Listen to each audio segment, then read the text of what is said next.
Hello, Reese from the Point Music Podcast here. Thanks for tuning in. This particular episode, we get a few giggle fits happening. I managed to have a chat with Rowan, aka Quizmical. You may know him as the bass player in Intonation, as well as epic raps, but he's also a producer and a tape teacher too. He has done production for MC Wheels and one of my favorite albums, hip hop albums from the Sunshine Coast, was Lady Throat Killers. Anyway, we talk about all that sort of stuff and some other random things. So, without further ado, this is my talk with Quizmical. And we are live. Quizmical, how are we, my man? Good race happening. One of those days. It's all good. Yeah. I love it. Yes, interesting times, hey. Very interesting times. We're Tough. all on a, it's Tough times, mate. Ha-ha. Oh, Ha-ha. thank you. Yeah, see, that was a segue and a half.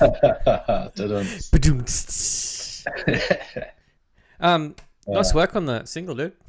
Thanks, dude. Yeah, it was a bit of fun. Literally wrote it on the Friday, Saturday, I don't know, probably a fortnight ago now. And sat down and recorded and just got everything sort of cranking along over the weekend. Yeah. And thought, why not do a film clip? Why not? Yeah, got so many options of people that I can utilise in film clips at this point in time with our fun isolation. Well, you roped your roommate in for this one, didn't you? Was he Yeah. housemate? Yeah, housemate. Been living with him for years. Not a musician, but loves music and loves having a sing. And I thought, I should want to jump on the chorus, brother. He's like, I need a few drinks, but a bit of Dutch courage. Yeah, that's it. Nothing wrong with that. Everybody needs a little bit of Dutch courage. Always, man. And cheers to you, my friend. Oh, yeah. I'm on the non-alcoholics tonight, man. There's Oh, the zero alcohol beer. I'm a good boy on a weeknight. I'm on Ribena. Yes, clearly. Yes. Clearly. Grape juice. Right. Like 2016 Ribena? Yeah. It's a good year for Ribena. Lovely Ribena. That's a nice berry. But yeah, back to that track. It was just something I had to get off my chest, and haven't written anything in ages apart from doing bits and pieces for other people, working on MC Wheels' album at the moment. Another one. So he's got a new album that's going to be coming out, well, as soon as we can finish recording vocals. Yeah. That's the one bit that we're waiting on for that one. But yeah, I haven't really been writing anything for myself, so I thought, now's a bit of inspiration. It's a bit of time. It's a bit something that I can spit some words out.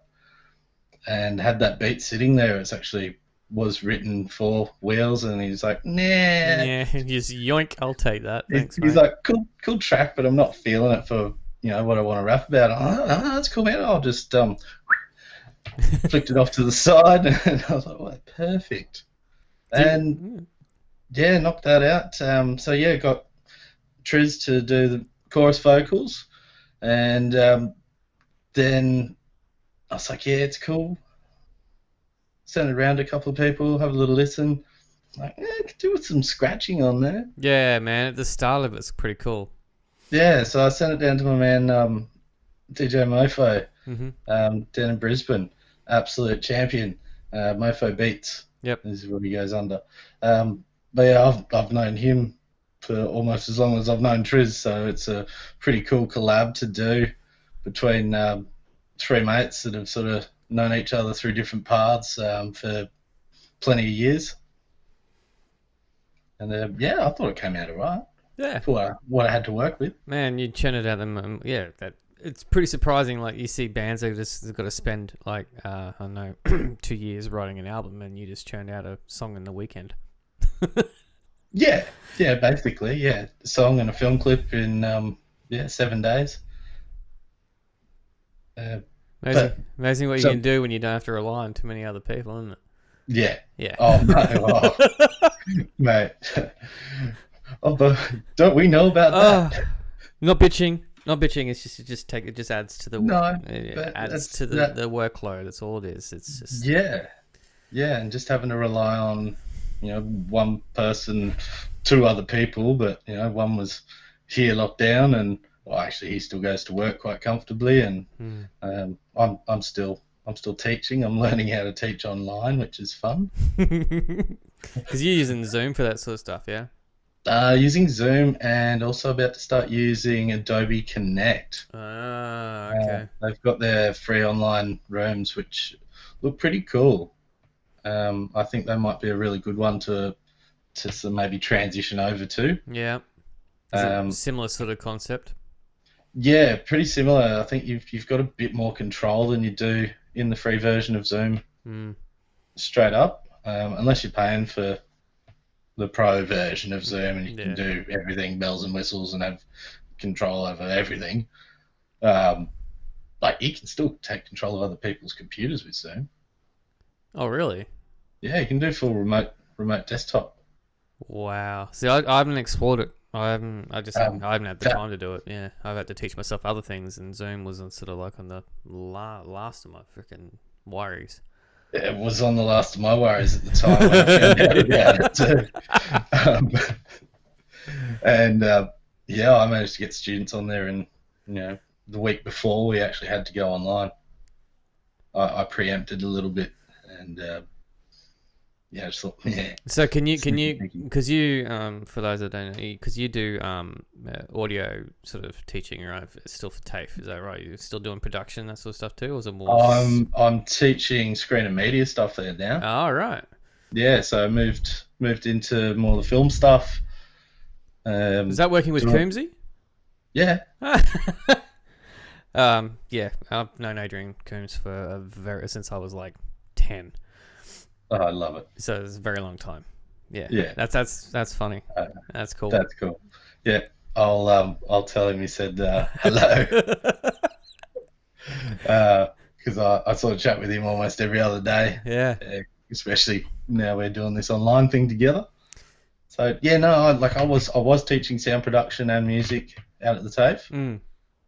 Was teaching that for since like 2009. Yeah, that's what I always Yeah. known you as doing, that sort of stuff. Yeah, so I was, I've been doing that and running Quizmical. Quizmical started in 2006. It was a while back, Mm. and it's gone through its transition. So Well, ain't things changed since then, man? it's been a great journey. I've moved through. I'm doing more video stuff now as well as teaching it. Obviously, I'm out there in the field, Mm. shooting, doing a lot of commercial content, film clips. Did Mason Hope's film clip for Let It Go. It was. Is that the beach one? Yeah, Yeah. yeah. I did that film clip with a couple of students while they were still students, Mm. and then basically took over and finished, edited it, directed the whole thing. Knocked that one on the head. So yeah, it was a bit of fun just doing one for myself that sort of meant nothing, but had a message. I'm always curious, like, Mm-hmm. because you were there when Barefoot was like a 3-piece, and we recorded at the TAFE. Yeah. Do you know what happened to that track? Ooh. Ooh. I reckon Charlie still have it on a computer somewhere. That'd be so interesting to hear that. That would be hilarious. I can't even remember what. Oh, I was trying to remember what the song was. That we don't play it anymore. It was a cool song too, That was a while ago. dude. That was before we were even a 4-piece. When was that? Um, 2014? Yeah, it might have been even Somewhere around 2017. there? It was just me, Shawnee, and Asher. Yeah. Yeah, no, I remember. I was just trying to remember the name of the song because I actually I think we were trying to redo it again a long time ago, and then we just let it go. It just didn't want to work. But yeah, that's weird. Yeah. I'm just going to adjust my seat because my pillow fell down. Just a second. Hang on. Yeah, you're looking extra short. There we go. That's a bit better. I was feeling a bit low, but I'm just full of puns tonight. Get on, shorty. All right, so here's something for you. All right. Took you 7 days to put together one song. Is this going to be an intonation question? Where the hell is Intonation and Lady Throat Killers, man? All right. So Intonation is 5-track EP sitting in the mix zone. And in true Intonation style, it's been sitting in the mix zone for a while. I believe we recorded drums for this in 2017. I do remember seeing footage or some kind of drums being recorded in 2017. Yeah. Yeah. With the whole sort of premise of coming soon. Of course. Oh yes. Like so's Christmas. Yeah, so's Christmas a few times over now. So, yes, it's literally sitting in final mixing stages, and I'm just waiting to get it finished. So it's one of those cases where like, yeah, I'll get this finished when a pandemic hits. Oh, look what's happening now. Yeah.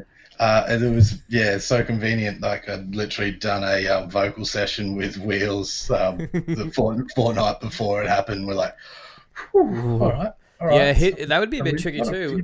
There. Is he would he be immunocompromised?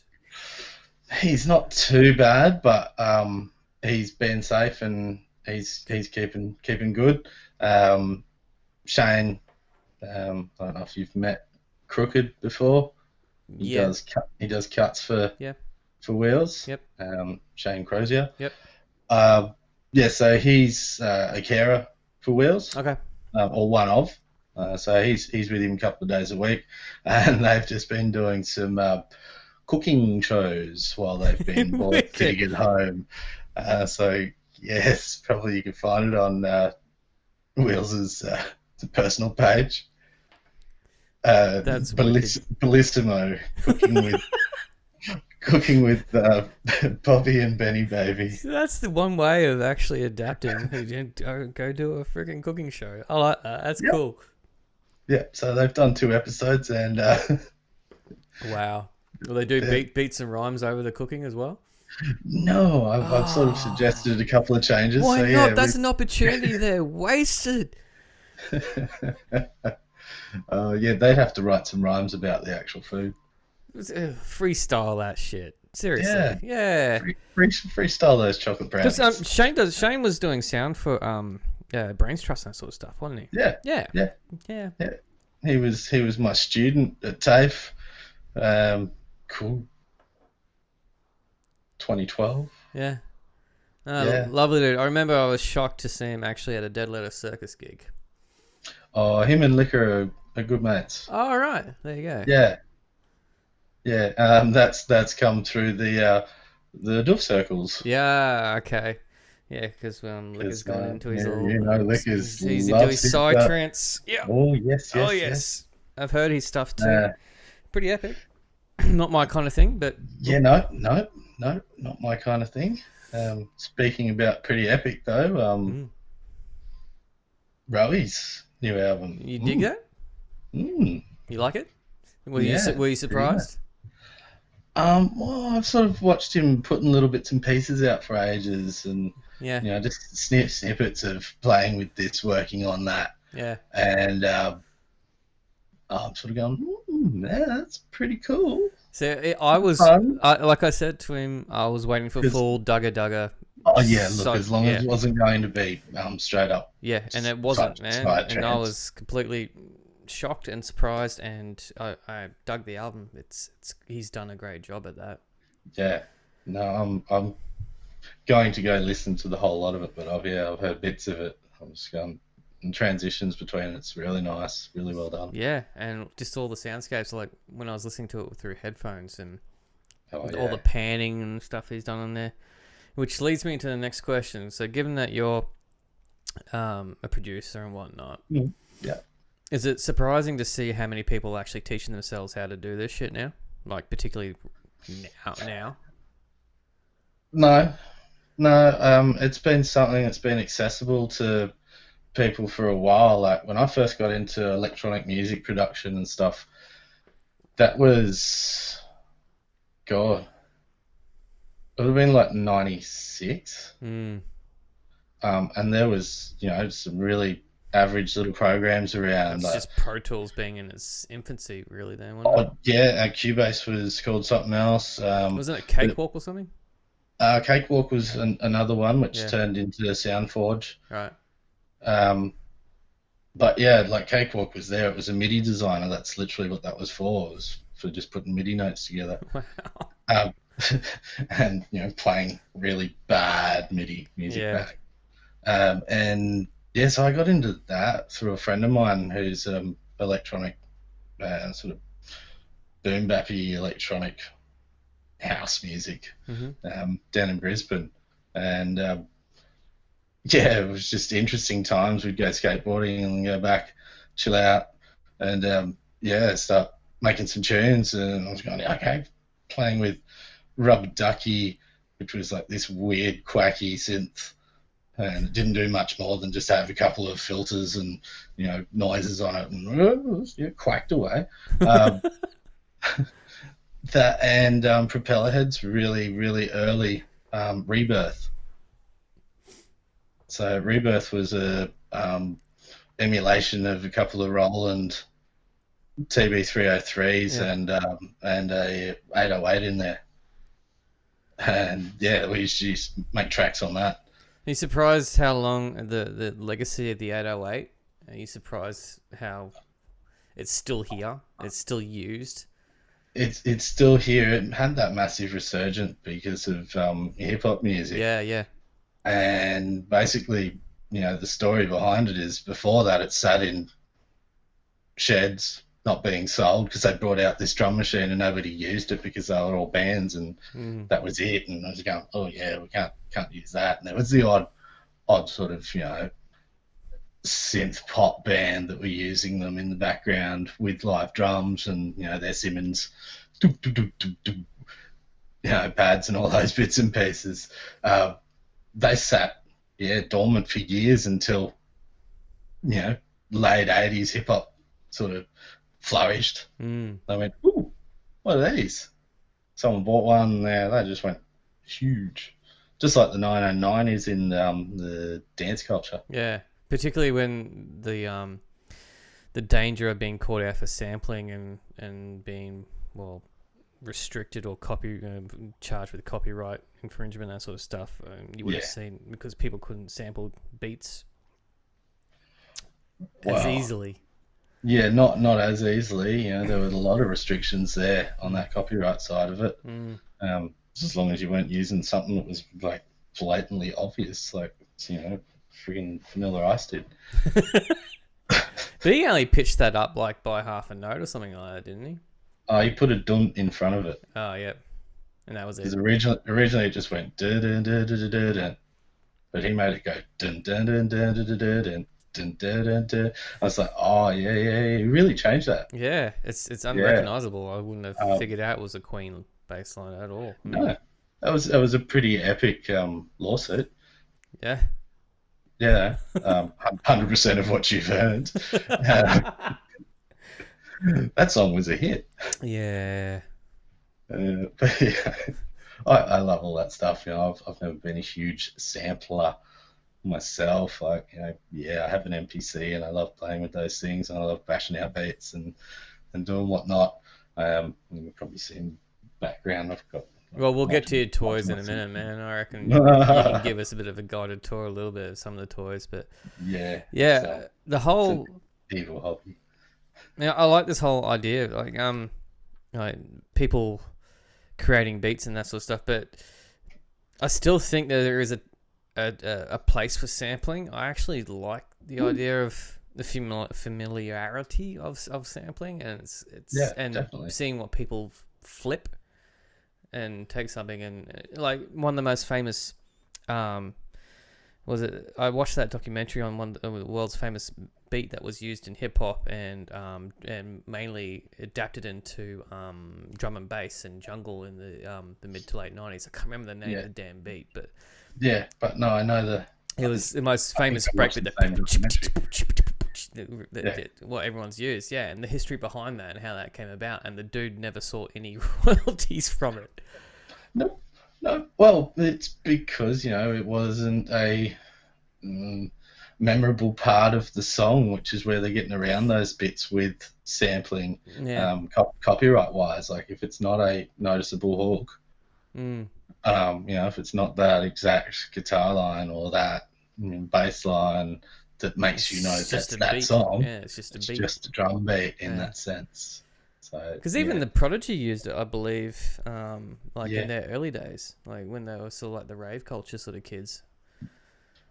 Yeah. I've got to find that documentary again now, man, because that was a really interesting one. Yeah, flick us a link for it. I remember seeing it as well, but I can't remember for the life of me. No, neither can I. I think it was some BBC thing. I think it was the history of breakbeat or something like that. It's a little bit sad though because of the fact that drummer died. He died penniless. Yeah, I think he ended up seeing like $1,500 total out of that whole use of that sample, which is just that's pretty sad. So that's the negative side of the sampling thing, which is kind of yes. So kind of going against what I'm saying. Everyone should be correctly attributed for everything that they do. That's the big side of what I feel. If it's going to be done, it should be done, and everybody should be fairly shared, or at least recognised for it. But some kind of credit and acknowledgement. Yeah, the hard part is they've gone. We got it from this song. They might not have got it because it was that drummer. No, that's right. They just heard it in the record store one time. That's great. We're going to use that. Yep. We're going to keep using it forever and ever and ever. And basically, nearly a whole genre was sort of grew from that whole one beat. Yeah. And which is one of the most successful genres in the world right now. One of the most powerful genres in the world. Yeah. Oh, it's like the good old Wilhelm Scream.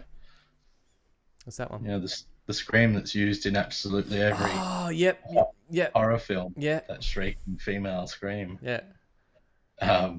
That's a huge one. Never heard of that one. Is it just It's just used forever and ever and ever. They've literally got about 5 or 6 that are there, and it just keeps going. So why is it called the Wilhelm Scream? Is it the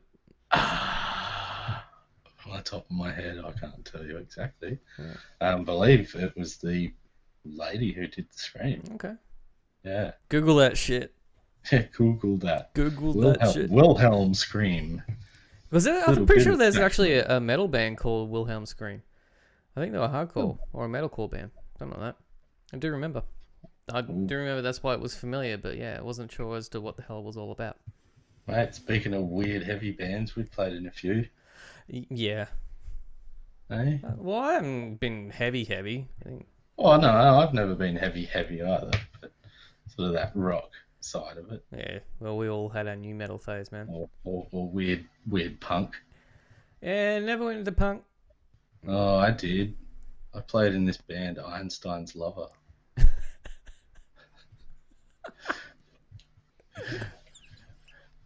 Yeah. When was that? That would have been 90. Oh, when would that have been? That would have been 96. Yeah, okay. 97. It sounds like a late 90s. Yeah, 96, 97. We used to play with the likes of the old Blunt Object. Yeah. Well, we used to do all the shows at the old AFL grounds. Yep. Oh, the Maroochydore AFL grounds. Yeah. Yep. Yeah, where the Zone shopping centre is now. Yeah. The original was it? That was not Mudfest. Was it Mudfest? No. Mudfest was up Majimba. That was great. That was a great. It was originally that was good fun until someone died. Yeah. Like every festival. Wow. Sorry, Doom. Not Wow. funny that the guy died. It's funny that he just wow. Oh, that just took a turn real quick. Remember that festival? Yeah, where that guy died. Yeah, great. Yeah. Sorry, Reese. That's so good. It was it was the bash. It was the Yamundi something bash, but they moved to Maroochydore. It was really weird that it was still called the Yamundi bash, but it was in Maroochydore. Yeah, I remember that one. It was a Julian affair kind of. Yeah. Yeah. Yeah, we don't speak of that name. Who? Nah, Yeah. he's alright. Yeah. He's alright. But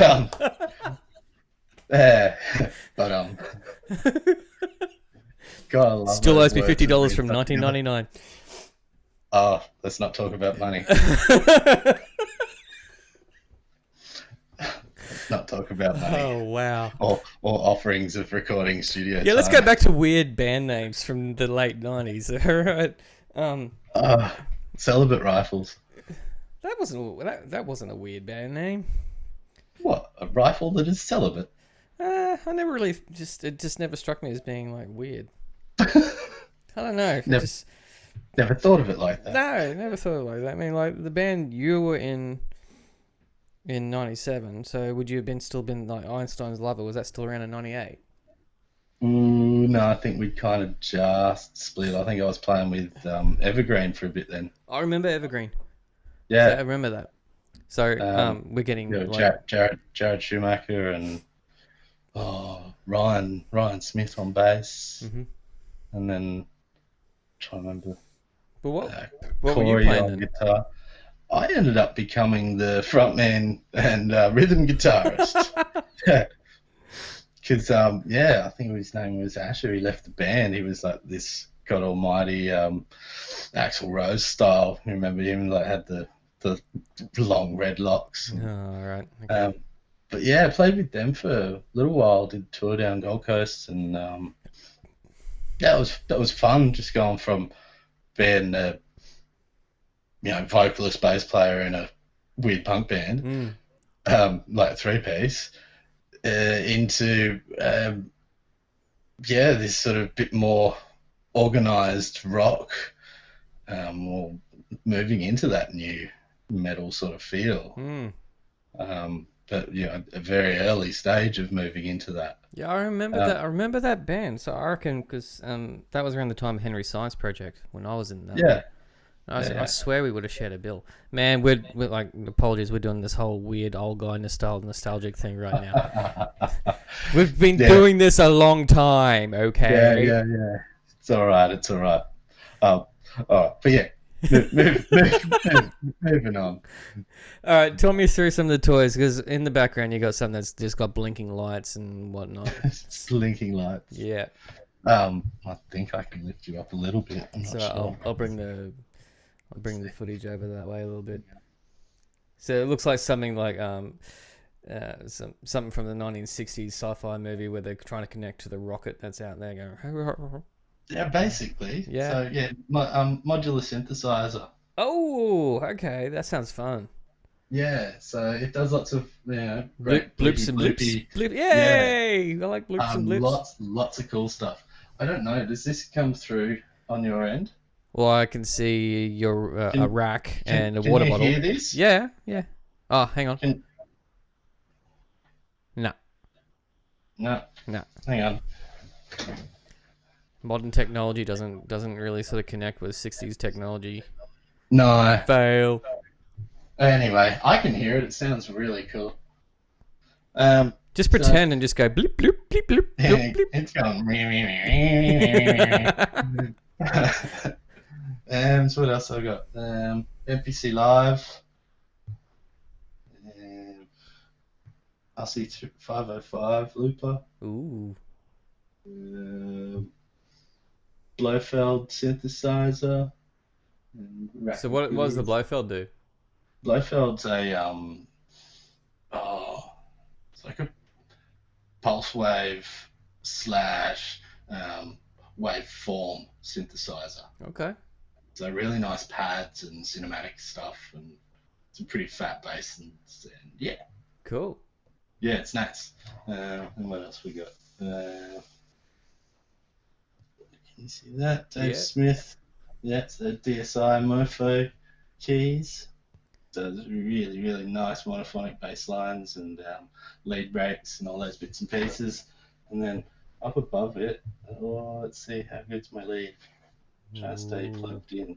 Ooh. Let me move that. Then I've got another modular synthesizer. I pretty much built everything in this. Right.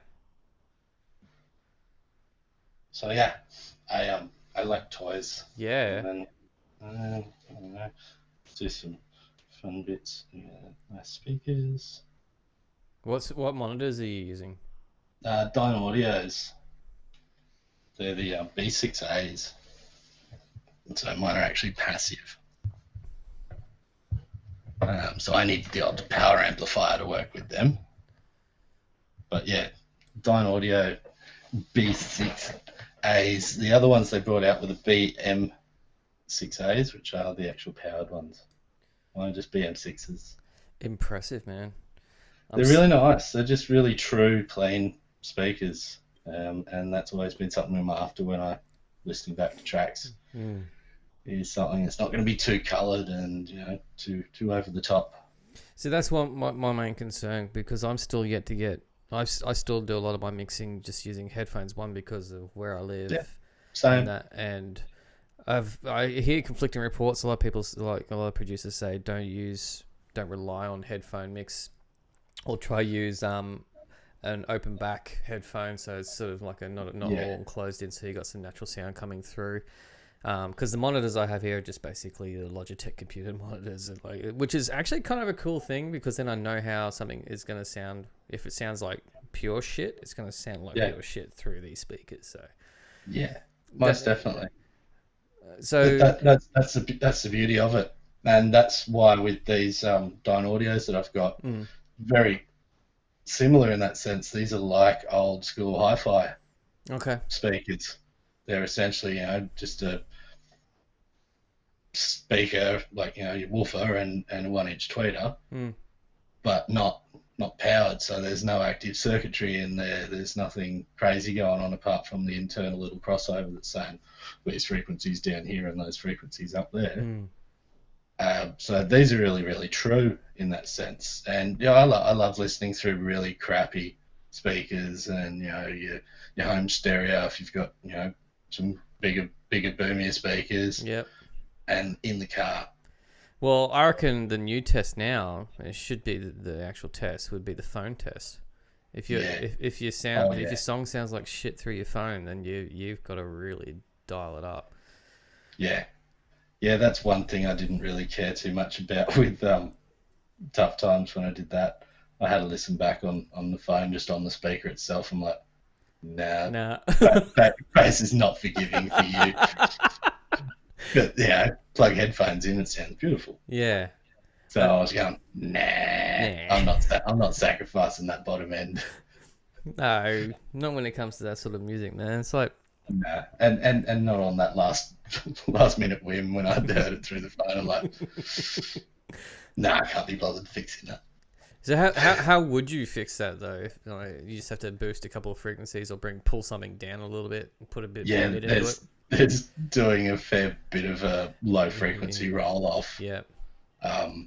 Because most of those phone speakers are not made to go right down to those low frequencies. Yeah. Like I had stuff bubbling around in sort of 50-ish hertz, just for fun. 50 hertz is our ground hum. That's that noise that we hear. Yeah. So I had the sort of a subby bass note that was sitting somewhere around there, and only way I could have got rid of that is to roll that off. Yeah, it sucks because I love sub drops, man, and I've been sneaking them in a few in, and you can go harder in the final mastering stage. But I literally just got to the point I just wanted to push it out, and then I was sort of wait. There's a weird little test that I do, and I don't know if it's why it works, but if I've spent like a good 4 or 5 hours working on a mix with these headphones on, these ones here, these are Audio Technica ones, so they're not bad. Yeah. And then I'll do a test with these monitors, and then like I'll put this, I'll do a bounce down, save it, and I'll go to bed, and I'll lay in bed, and I'll grab my Bluetooth headphones. Oh, fancy! And the Bluetooth headphones, for some reason, pick up different things. Like I remember doing the my own mix for Mills's Deeper before I gave it to Vinny to mix. That's Clint Vincent, Vinny. Yeah. Just to see if I'd missed anything, and it picked things up that I could not hear with these ones, and with the monitors, it picked up a double track that I hadn't muted or something like that on a drum. Yep. Something not in phase, and it picked up just all these little noises, and I have no idea as to why the headphones were the only ones that picked it up. All right. Well, own that. Yeah, test it out. Yeah. That's a strange one that's getting picked up with those. Could be just through the digital transfer. Might be a higher resolution it's getting to your ear. Yeah, maybe, because I actually like listening to the mix on my Bluetooth headphones, because they're not even expensive ones. They're like $100 Bluetooth headphones. And I'll just lay in bed, and I'll be just wondering, you know what, I'm gonna have a listen to it, and I'll listen to the whatever mix I've done. I'll either go, wow, I fucked up there, excuse my language, or I go, holy crap, that actually sounds 10 times better than what I've been working on. Is it because I just gave myself my ears a rest for like half an hour, and then I'm listening to something else again? Well, yeah, tired ears is a big thing. It is, eh? Fatigue's huge. That's why I love these headphones that I use. I did a fair bit of research before I dropped the money on them. There's the Bayer DT770 Pros. I heard they're super flat, but they go down to like 25 hertz. Okay. And up to 30k. So not that we can hear any of that stuff. No, because that's super low, and then but their frequency response is just really, really, huge, which allows for more natural sort of stuff to happen in there. But I like those Audio Technicas; they're really nice. Yeah, I heard the even though they're not really well known for being fantastic with their sound gear, but AKG, I think they're. This is going to sound weird. The 420. And it's 420 today. Funny that we're speaking to you, Mr. Quiz. It is the American 420.